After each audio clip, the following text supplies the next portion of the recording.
Faith communities have been asked to help raise the profile of Black and Asian and ethnic or minority ethnic communities.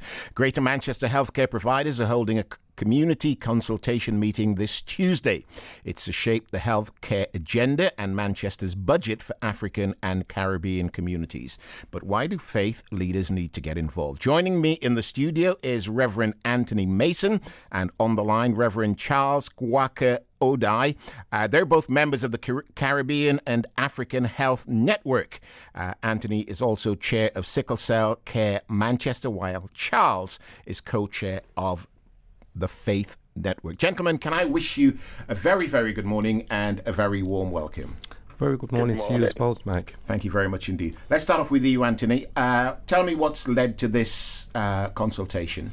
What's led to this basically was the brainchild of a lady called Faye Bruce, who was doing her PhD. I met with Faye on the back of the movement of Black Lives Matter. This was on a radio interview. Subsequently, she did some work within the community, doing her PhD, and she's looking at cardiovascular disease and diabetes and such forth. And from that, she really saw there was a need. This wasn't just an academic exercise for her. So there was a great need for the community to engage. By default, she did a lot of her work within the churches in terms of trying to get her participants on board, and we met through that, and I really saw that she had a passion to see things move from the paper into the community. So this is what basically helped to form CAHN, which is comprised of professionals, academics and such forth. Charles, why is it important to get faith groups involved in this?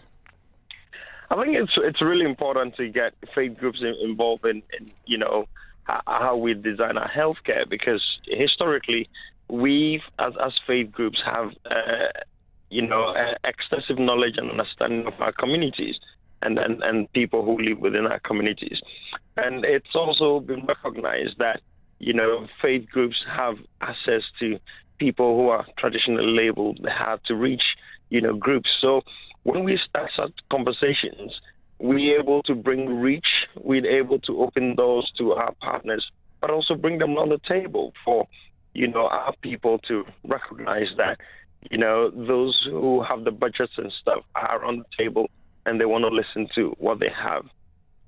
And tell me, Charles, about the event on Tuesday.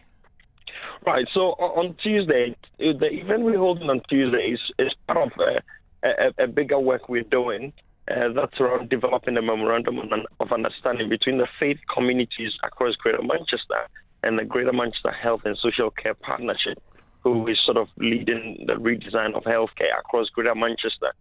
So Tuesday's event is bringing together faith leaders and community leaders from the African and Caribbean communities to say there is something going on. Health providers want to listen to you. What are your needs? What are the issues you've had? What are the concerns? Are there any gaps in the health provision? And then more importantly, encourage people to get involved with the whole redesign of healthcare.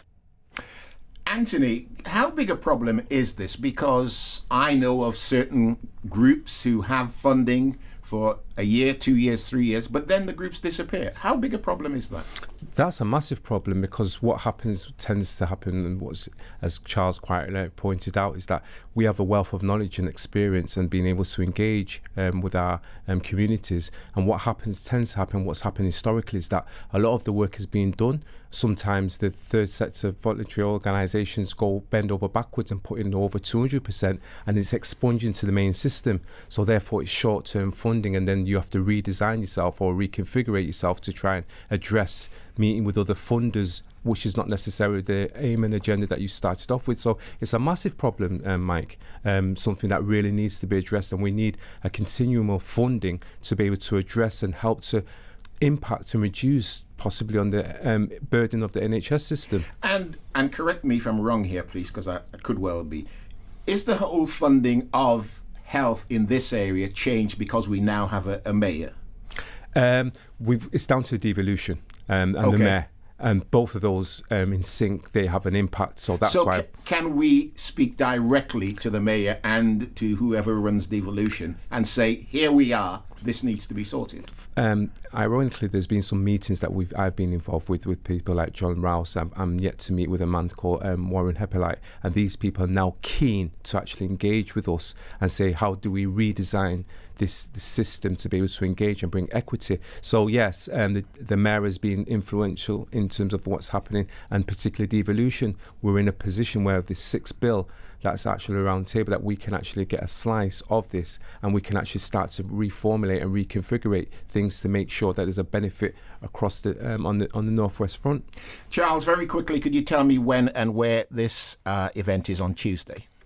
So on Tuesday at 6 o'clock till 8:30, we'll be meeting at the Transformation Community Resource Center. That's in Ardwick, just behind the Longside Police Station. It will be great to see as many African, Caribbean community leaders and also the faith groups, because there's a recognition that people from minority background have an attachment to a faith group. So we're bringing them together on Tuesday evening, right behind the Longside Police Station. Gentlemen, can I thank you very much indeed for taking time to be with us. Wish you all the very best with the event on Tuesday, and all the best with your future work as well. Much appreciated. Thank you, Mike. Thank you, Mike. Thank you.